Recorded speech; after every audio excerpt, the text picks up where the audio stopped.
Raġel inqabad jipprova jiftaħ bib ta' residenza privata b'ħadida baqa' jinżamm arrestat wara li wieġeb mhux ħati għall akkużi ta' attentat ta' serq.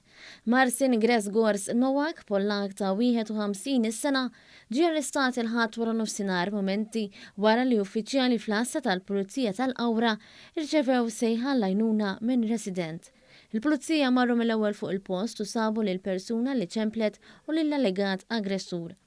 Is-suspettat ġie arrestat u l-ħadida blu li allegatament intużat biex jipprova jisgassa l-bib ġiet elevata. L-akkużat wieġeb mhux ħati għall-akkuża ta' attentat ta' serq aggravat. Il-prosekuzzjoni spjegat li s-suspettat ikkoopera mal-pulizija u ammetta li għandu l-vizzju tax-xorb. L-avukat tal-għajnuna legali tal-akkużat qal li r-raġel għandu jingħata l-għajnuna li għandu bżonn biex jeleb il-vizzju. U żied li jidher li r-raġel kien taħt l-influwenza tal-alkoħol fil-ħin tal-każ.